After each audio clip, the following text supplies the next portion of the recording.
Okay, last 45 minutes. I request you to pay attention. आपकी 45 minute आप सुन लो, देखिए आप यहाँ पर ध्यान दें। All right, we're going to go to chapter 14. पाठ 14 की ओर हम लोग जाएंगे। And this chapter, next chapter, is on parenting. और ये जो है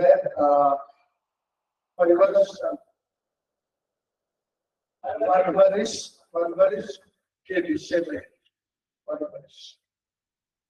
I know it is hard to listen about marriage. It's going to be even harder to listen about parenting. और शादी के विषय में सुनना बहुत कठिन है और परवरिश के विषय में सुनना और कठिन है। But please don't speak. कृपया करके कोई भी ना सुने। Okay, so this is not just for parents, but it's for all of us to learn. और ये सिर्फ माता पिता के लिए नहीं, हम सब लोगों को सुनने के लिए है। So just like God instituted marriage, God also divinely appointed parenting. और जिस प्रकार से परमेश्वर ने ये विवाह का एक संस्था का निर्माण किया था, उसी प्रकार जो है माता पिता का भी संस्था का निर्माण परमेश्वर ने किया था। So parenting is actually a divine call. माता पिता का जो रोल है, परवरिश का जो है, वो एक अलौकिक बुलाहट है। It's a ministry that is ordained by God. और वो एक सेवकाई है जो परमेश्वर ने नियुक्त किया है। And it is something that God desires that we co-labor with God to carry out the purpose of parenting. और ये वो है जो परमेश्वर के साथ संगति में करके, परमेश्वर के सही साथ सहयोग करके एक परवरिश की सेवकाई को पूरा कर सके।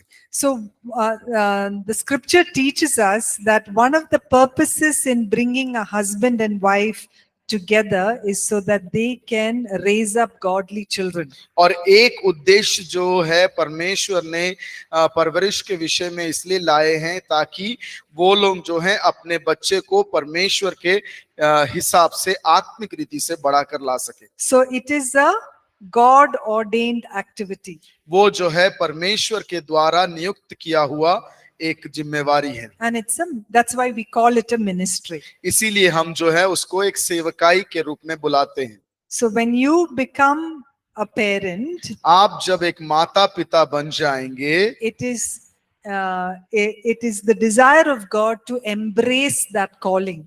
और परमेश्वर की वो इच्छा है कि उस जिम्मेदारी को जो है आप आलिंगन कर लें। So God is our heavenly Father. परमेश्वर जो है हमारा स्वर्गीय पिता है। And he has a family.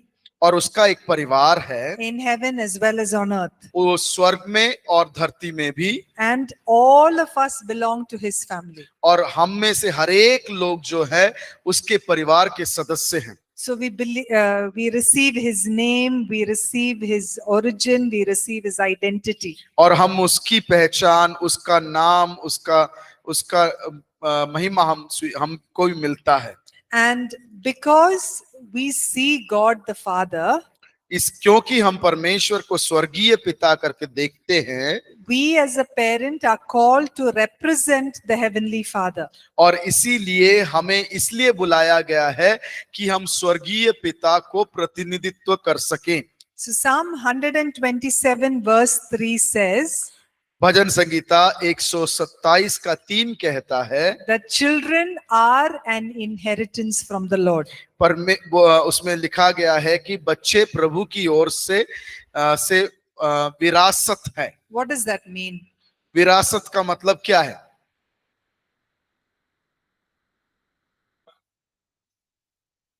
It's a आर्थिक, like a financial blessing. It's a blessing. Blessing. Okay.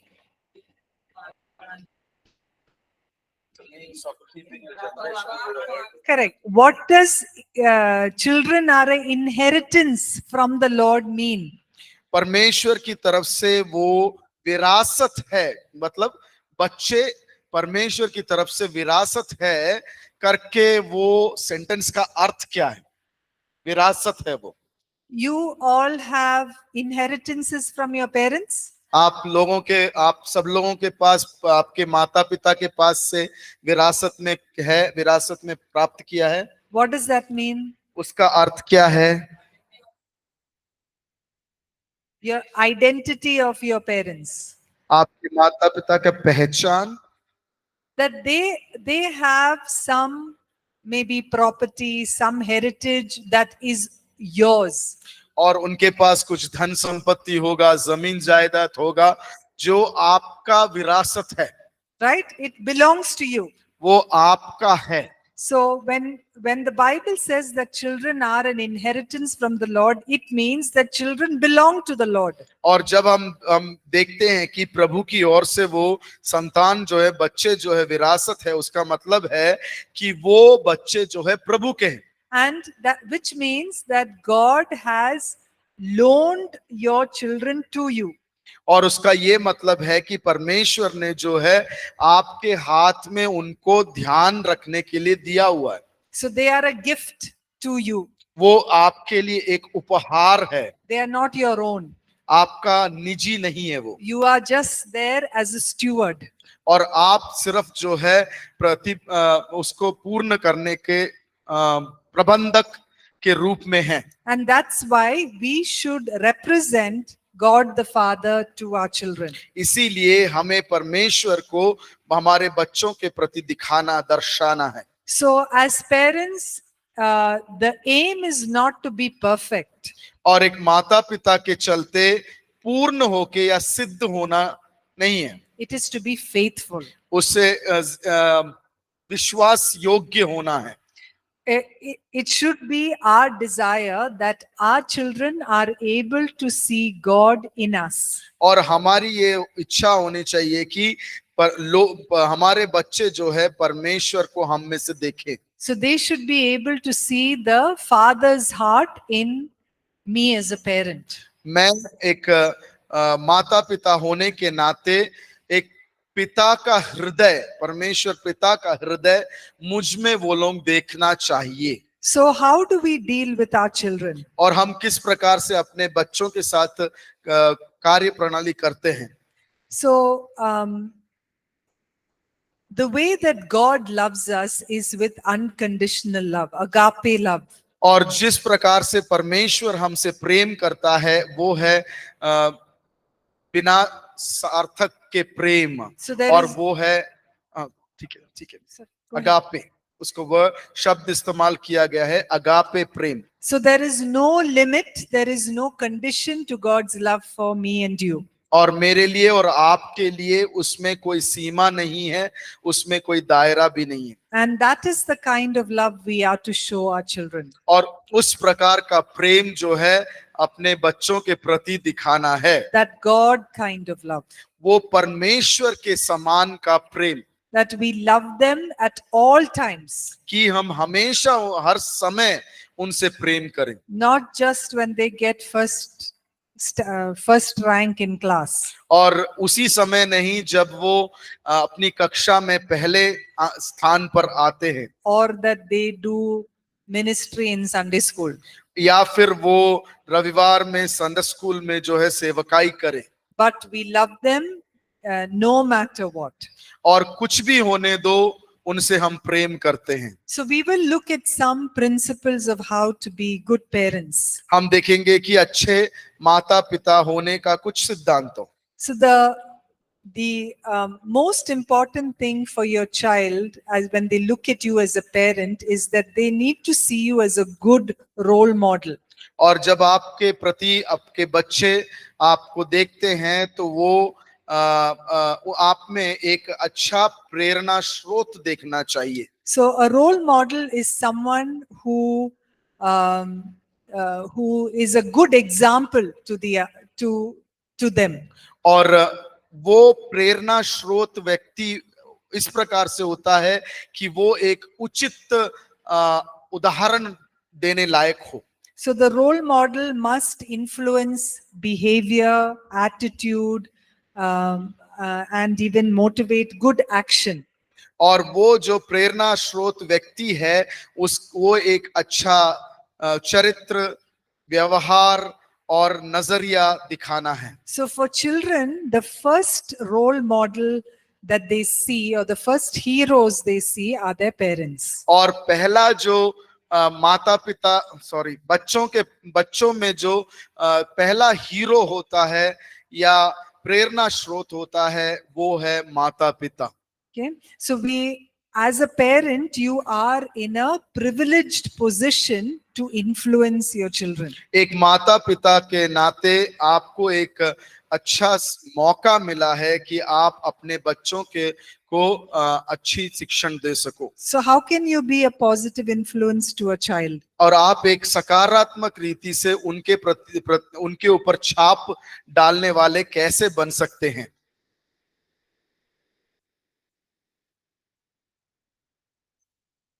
Okay, to do things that will help them.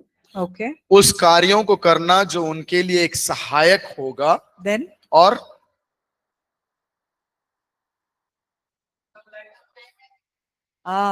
so you need to, if you want to teach them something, you need to follow it on your own first. और अगर आप उनके जीवन में कुछ शिक्षा लेके आना चाहते हैं, पहले हमें उसको कार्य में लाना है। So if you want your child to have a good attitude, then you should portray a good attitude. अगर आप चाहते हैं कि आपके बच्चों के अंदर अच्छा नजरिया होना चाहिए, तो आप एक अच्छा नजरिया वाले व्यक्ति के समान उनके सामने दिखना है। So they should be able to see something different about you that they want in their own lives. और कुछ ऐसी चीजों को वो लोग देखना चाहिए उनके जीवन में होने के लिए जो आप में अच्छाई है। So as a parent, you are the first teacher in their life. और एक माता पिता के चलते आप पहले शिक्षक हैं उनके जीवन में। That is where they learn many things. वो जगह है जहां पर वो कई चीजों को सीखते हैं। To say thank you, to say sorry, to say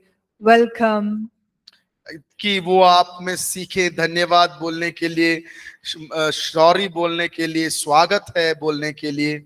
Right? So how in the way that you handle stress is the way that your child will handle stress. और जिस प्रकार से आप अपने संघर्षमय अवस्था का सामना करते हैं, उसी प्रकार आपके बच्चे भी उस संघर्षमय अवस्था को संभालेंगे। So before you bring up children, you should learn how you should unlearn some mistakes that you have learned from your parents. और आपके जीवन में बच्चे होने से पहले आपके जीवन में जो आपके माता पिता से सीखे हुए कुछ गलत बातें हैं, उसको पहले हटाना है। So maybe you saw some not so good behaviors from your own parents. It's important to unlearn that when you are dealing with your own children.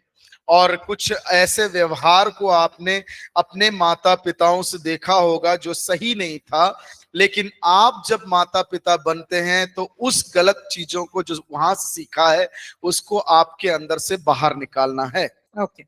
Now, when you're training children, you're just not training them spiritually.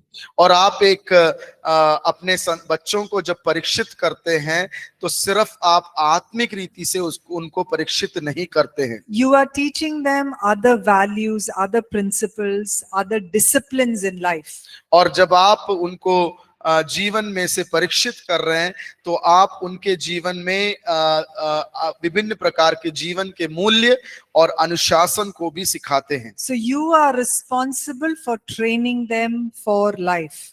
और आप जिम्मेदार हैं कि उनको उनके जीवन में परीक्षित करें। So it doesn't happen just once, but it is a ongoing process. वो एक बार नहीं होता है, वो जारी रहने वाला एक क्रिया है। So we should continue to impart values in their lives. और हमें जारी रखना ये है कि उनके अंदर जो है अच्छे गुणों को डालते रहें। So how many of you have brothers and sisters? कितने आप में से हैं जिनके पास भाई और बहन हैं? Okay, everybody has. हर किसी के पास है। Okay. So, do your parents treat you all the same? क्या आपके माता पिता सब आप लोग में से सब भाइयों बहनों को एक समान देखते हैं? Oh, sorry, that was a wrong way to ask the question.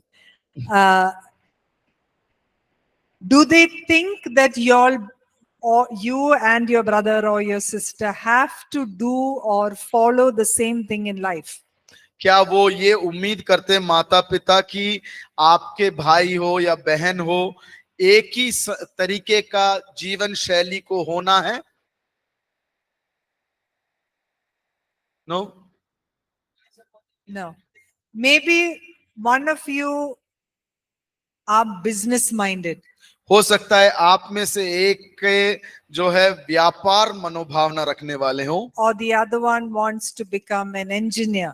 और दूसरा जो है इंजीनियर बनना चाहता हो The other one wants to do ministry. और दूसरा जो है अलग भाई या बहन हो वो सेवकाई करना चाहते हो। So how will your parents deal with 3 children who have 3 different desires? और किस प्रकार से आपके माता पिता 3 विभिन्न प्रकार के इच्छाएं रखने वाले बच्चों के साथ संबंध करते हैं?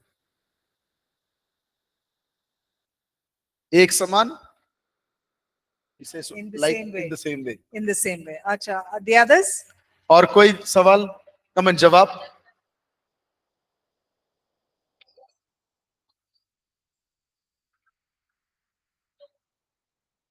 So your parents encourage you to do what you like to do. Is that so? Yeah. आपके माता पिता प्रोत्साहन देते हैं जिस प्रकार से आप करना चाहते हैं। So the idea is that every person is unique and different. यहाँ पे ये सोच है कि हर एक व्यक्ति जो है अपने में अलग है। Even those that are born in the same family are very different. और एक ही परिवार में पैदा हुए लोग भी अलग होते हैं। And as a parent, we need to understand each of our children and release them into their destiny. और माता पिता होने के नाते हमें हमारे बच्चों का गुण समझना है और उस गुण की ओर उनको छोड़ना है। So I have 2 children. Ma'am के पास 2 बच्चे हैं। I have a 19-year-old boy and I have a 15-year-old girl. और मैम के पास 19 साल का लड़का और 15 साल की बेटी है। Now, my son is not like typical boys. और मेरा मैम की बेटा जो है हर लड़कों के जैसा नहीं है। And my daughter is not like a typical girl. और मैम की बेटी जो है हर लड़कियों की जैसे नहीं है। So my son does not like football, cricket, none of that. और मैम का बेटा जो है फुटबॉल हो क्रिकेट उसको वो पसंद नहीं है। But he likes to paint, he likes to do crochet.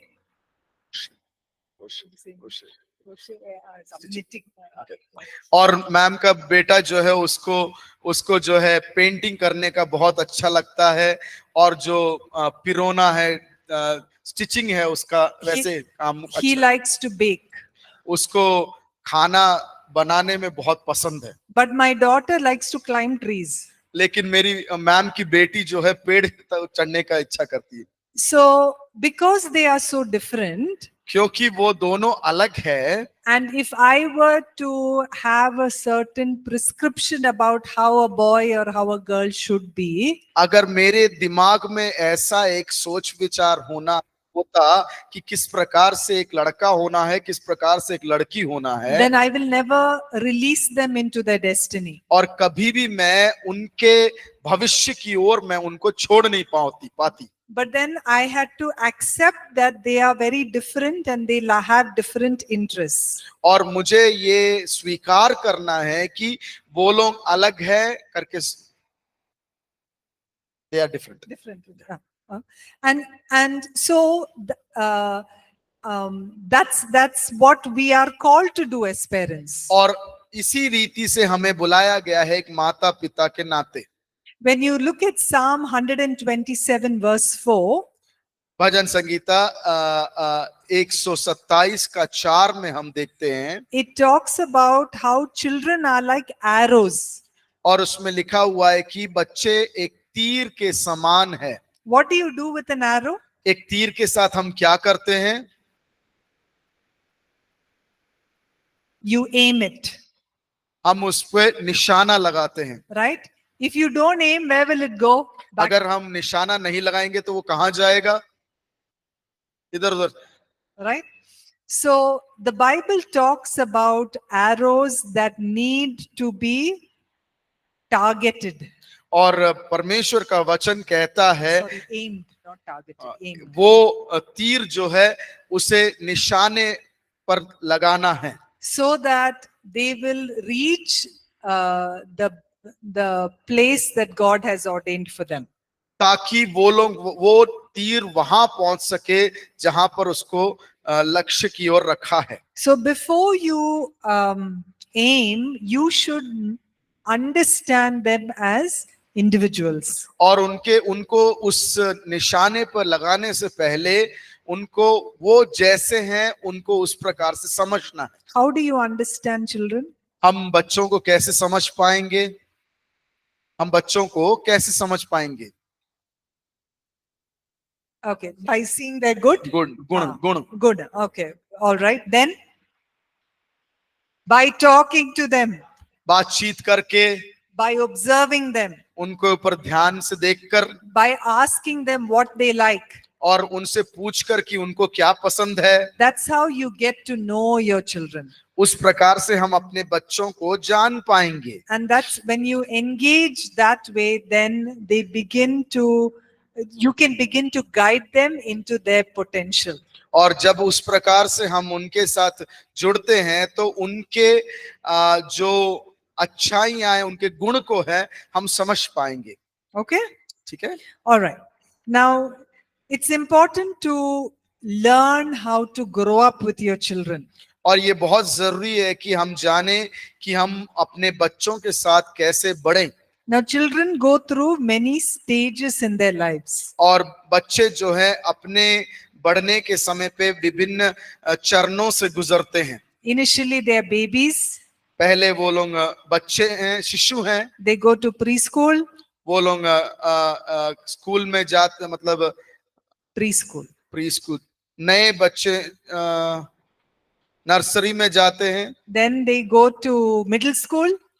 और उसके बाद जो है प्राथमिक स्कूल में जाते हैं। Then they go to high school. और वो विद्यालय में जाते हैं। And then they become young adults. और तब वो युवा हो जाते हैं। Now, as a parent, we should learn how to deal with them depending on the stage of their life. और उनके जीवन के चरणों को समझकर हम उनके साथ जो है व्यवहार करना चाहिए। Will you feed your teenager like you feed your baby?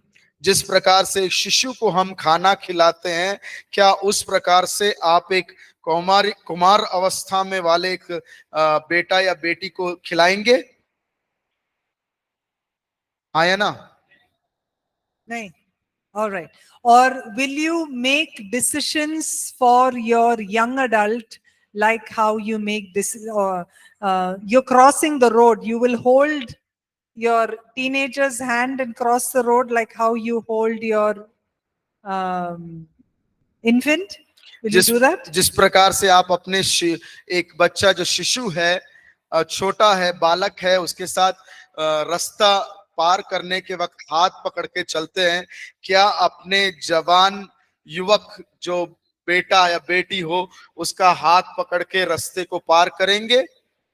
They'll get very angry with you. वो आपसे गुस्सा हो जाएंगे। No? सही है?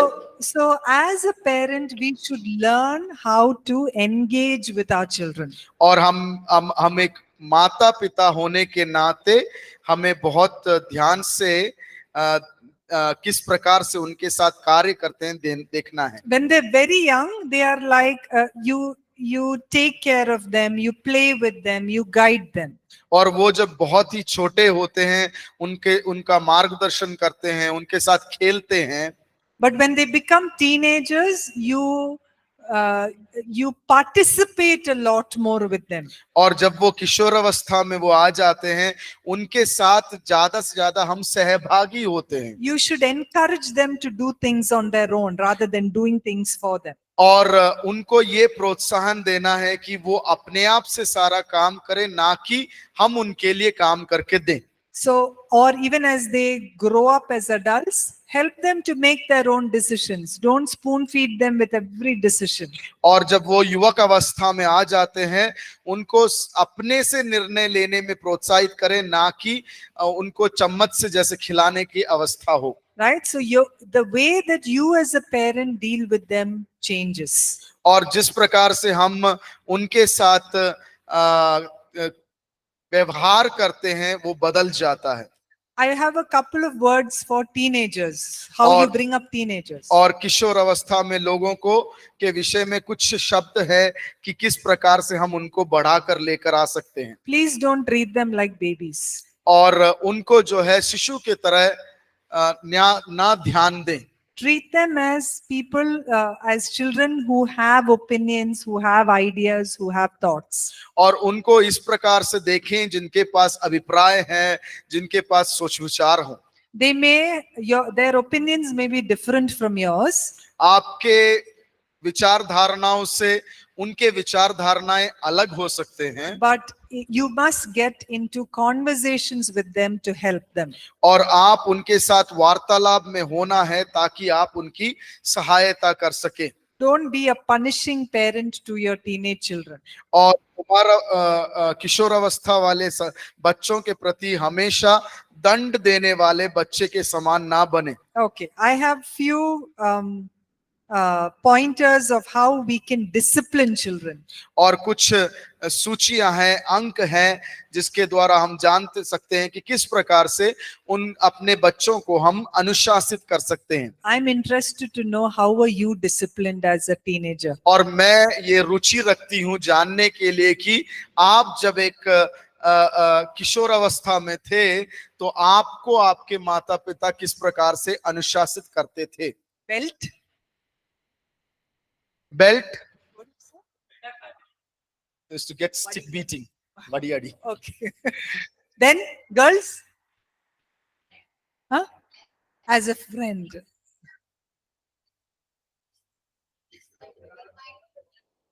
Okay. Okay. All right. The others? और यहाँ पर आपके माता पिता आपके किशोर अवस्था में किस प्रकार से आपके साथ अनुशासन किया करते थे? They didn't let you go out? Alone they didn't let you go. Okay. अकेले बाहर जाने को अनुमति नहीं देते थे। Boys, how did Karan? करण कैसे था? Huh?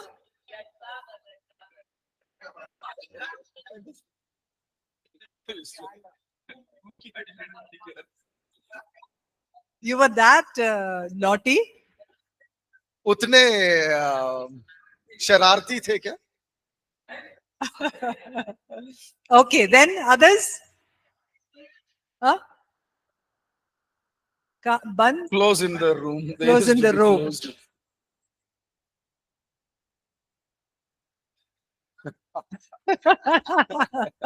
Okay. Anyone else? Any और- other interesting disciplines? और कोई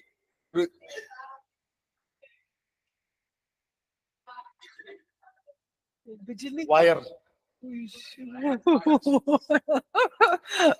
Okay.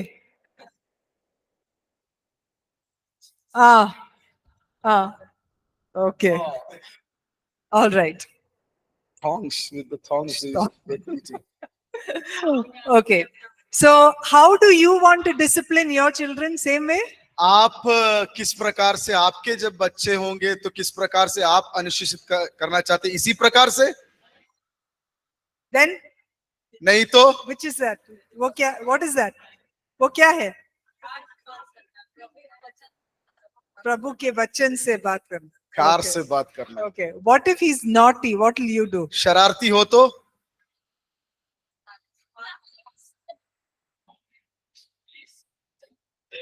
Okay.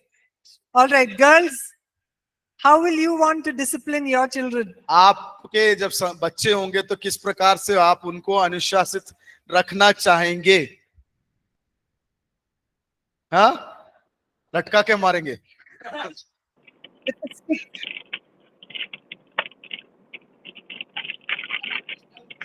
Somebody said, it cannot be heard. Can you type it, please?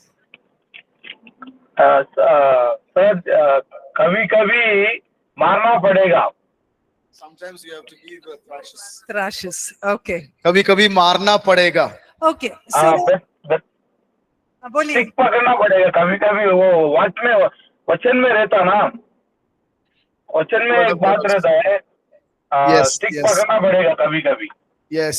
Okay. So there is a place for beating.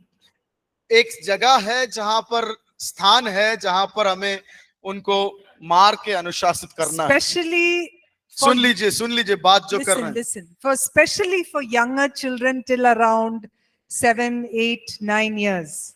7, 8, 9 साल के उम्र तक. And your beating should not be to throw your frustration or your anger. आपका गुस्सा या आपका जो गुस्से का समय है उनके ऊपर निकालने के लिए नहीं है वो. It is for correction. वो उनको सही करने के लिए है. So if you beat once is enough, not 10, 20, 50 times. अगर मारते हैं तो एक काफी है, ना कि 10-20 बार उनको मारें. Okay, and it's always good to beat below the thighs. और बहुत ही उचित होगा अगर आप उनके जो जांग है उसके नीचे मारें. And keep us something, one stick or something to beat. और एक लकड़ी या कुछ हमेशा रख लें जिसके साथ आप मार सकते हैं. But after they become 10, 11, 12, they have the capacity to reason. और जब 10, 11, 12 साल के उम्र हो जाता है उनके पास भी सोच विचार करने की क्षमता आ जाती है. And that's what you should use. और उस समय आप उस प्रकार से इस्तेमाल करें. The other thing you can use is consequences. और दूसरा जो इस्तेमाल कर सकते हैं वो है इसमें से गलती से जो फल उत्पन्न हो सकता है उसके विषय में. So when my son was in 9th standard, जब मैम का बेटा जो 9वीं कक्षा में था, his bus used to come at 7 o'clock to go to school. और 7 बजे स्कूल का बस आया करता था. And every day I used to wake him. One day I got very, very tired. और हमेशा जो है उसको उठाते थे सुबह उठने के लिए और एक उठा के मैं थक गई. So one day I let him sleep. और एक दिन क्या किया, उसको सोने ही दिया. He missed the school bus. और वो स्कूल बस छूट गया. What happened? The teacher called him and asked him. और टीचर ने उसको कॉल किया और पूछा. And he said, I slept, I didn't get up.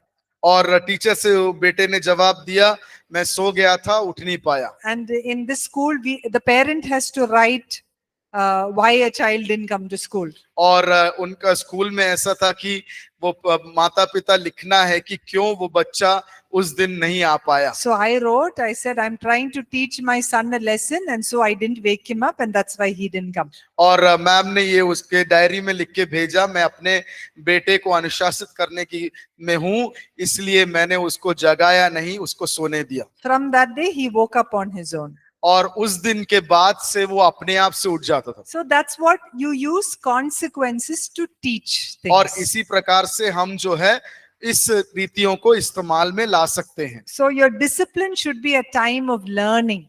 और आपका अनुशासन जो है एक सीखने का समय होना चाहिए. And not a time of anger and frustration. और वो समय, अनुशासन का समय गुस्सा और आपका गुस्से का समय निकालने का नहीं है. All right? ठीक है. Okay. The second one. दूसरा, Now, children will be more willing to listen to you to listen to your rules if they are able to relate to you. और बच्चे जो है ज्यादा से ज्यादा आपके नियम को सुनने के लिए तैयार हो जाएंगे जब आप उनके साथ एक संबंध में रहेंगे.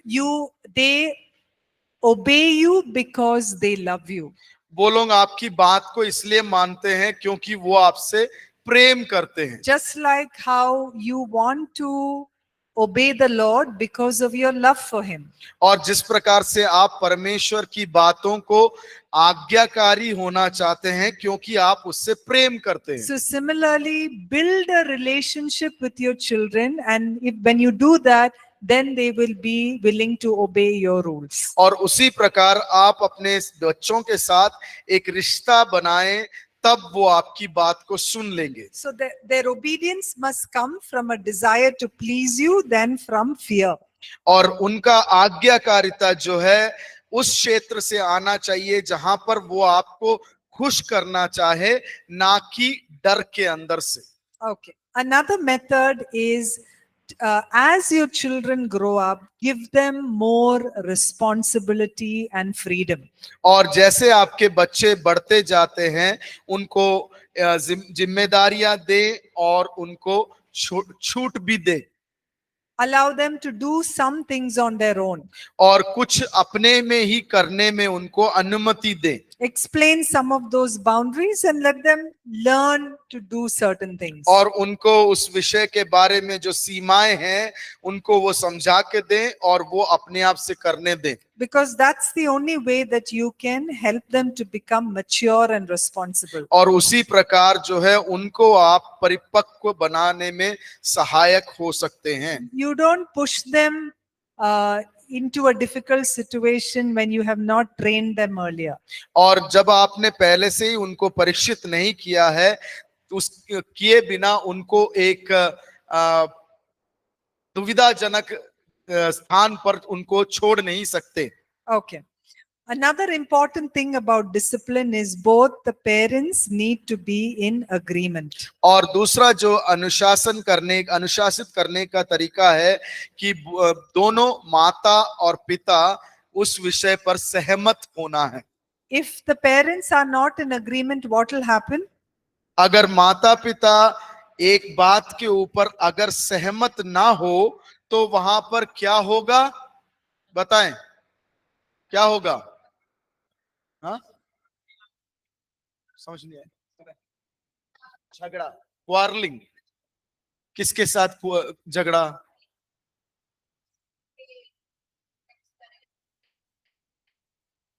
Okay. Ah.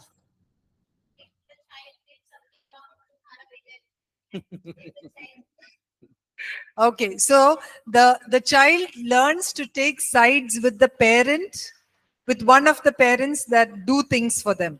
और बच्चे जो है उस एक माता या पिता के साथ जुड़ जाएंगे जो उनके लिए ज्यादा करते हैं, फेवर नहीं तो अच्छा भला करते हैं। So that is why the parents have always need to be in agreement, especially in disciplining. और इसीलिए अनुशासन करने के विषय में माता पिता हमेशा जो है सहमत हो, एक दूसरे से सहमत होना चाहिए। Okay. Another thing about discipline is not showing partiality. दूसरा जो अनुशासित करने के उसमें है कि पक्षपात ना करना। Which parents in the Bible showed partiality? परमेश्वर के वचन में कौन से माता पिता थे जिसने पक्षपात दिखाया?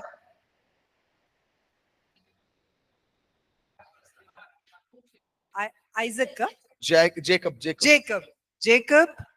याकूब, yeah, Jacob and Esau, right? So Rebecca and Jacob, Isaac, sorry, Jacob, Rachel and Isaac. Why am I? Rebecca and Jacob. No. Isaac showed partiality to Esau, and Rachel showed partiality to Jacob, right? What happened? इसहाक के प्रति ईशो के प्रति I also got confused. ईशो के प्रति इसहाक ने पक्षपात किया और रेचल ने जो है याकूब के प्रति पक्षपात किया। So what happened? क्या हुआ वहां पर? Quarrel between brothers. Quarrel between the brothers. भाइयों के much बीच so- में विवाद, So much so that it lasted for so many years after that. इसलिए इतना हुआ कि बहुत साल के लिए वो विवाद रहा। Who else showed partiality? और कोई जो परमेश्वर के वचन में पक्षपात दिखाने वाले माता पिता? Who? David too.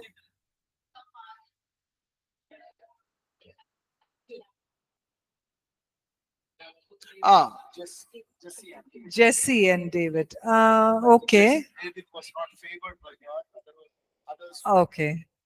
Okay. All right. Then, yes, Jacob and Joseph.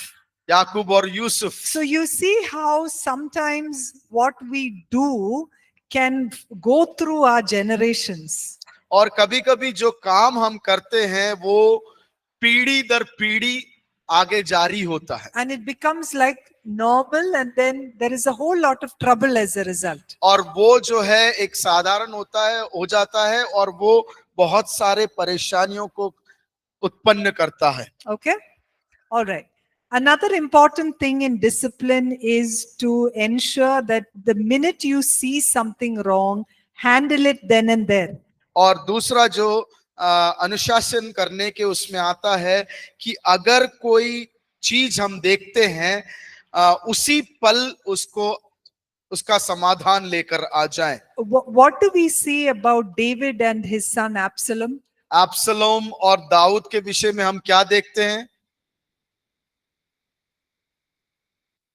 Absalom went and killed अब्सलोम जाके किसको मारता है? Amnon. अबनोन। है ना? And what happened? और उसके बाद क्या होता है? David didn't do any kind of a discipline. और दाऊद ने किसी भी रीति का अनुशासन की क्रिया नहीं किया। And later Absalom rebelled against David.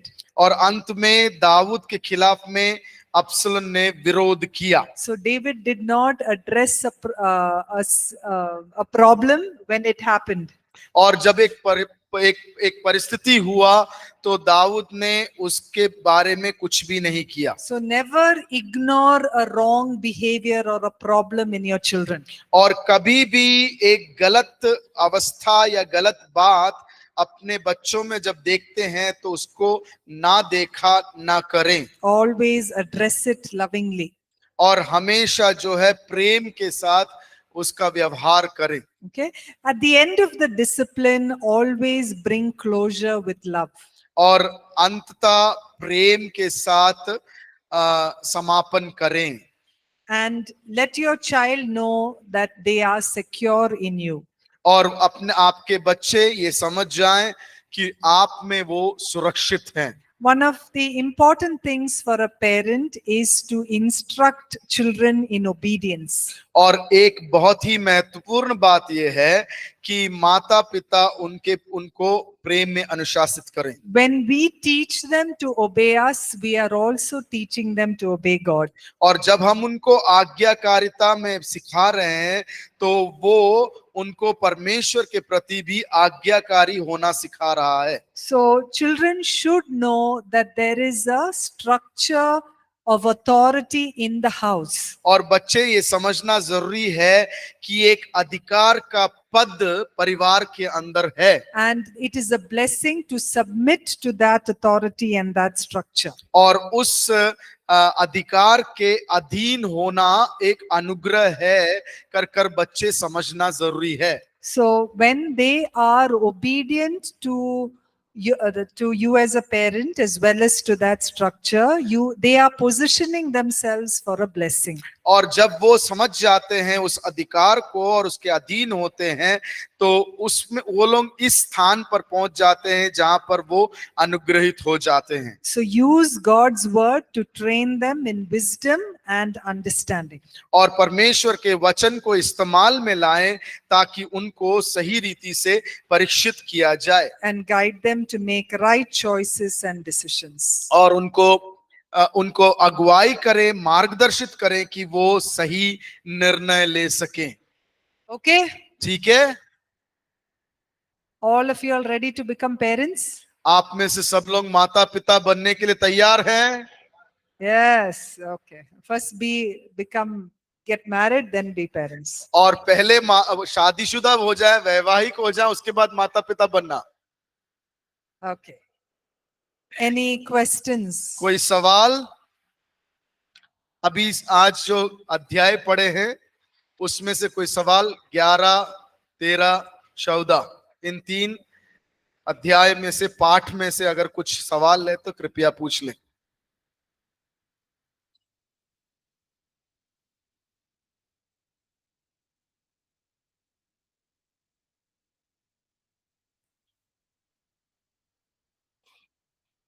So the parents are the ones that need the help more than the children.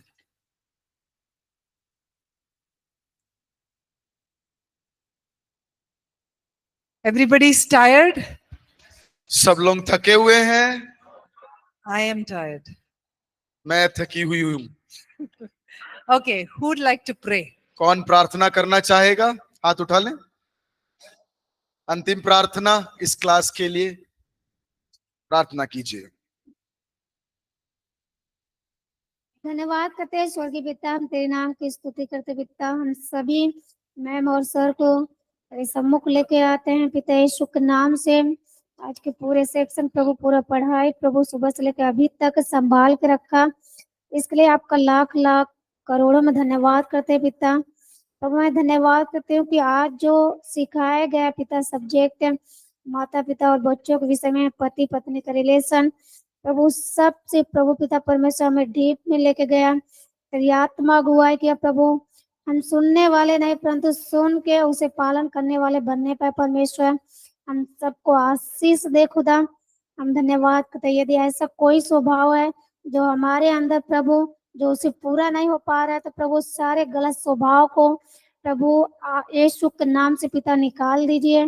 प्रभु मैं धन्यवाद करती हूँ कि पिता परमेश्वर मैम को लेकर आए, पिता परमेश्वर उनकी अगुवाई किया प्रभु, कितना अच्छा शिक्षा हमें देने के लिए गुरु के रूप में लेके आया प्रभु।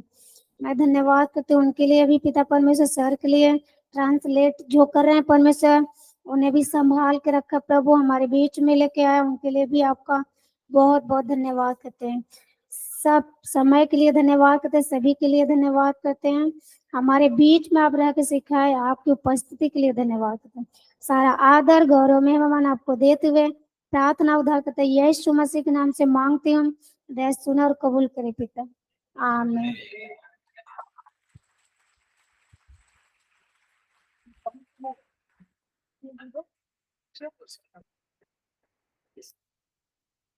See you all tomorrow. Thank you. कल मिलेंगे। कल shall I announce that morning it will be? कल सुबह होगा क्लास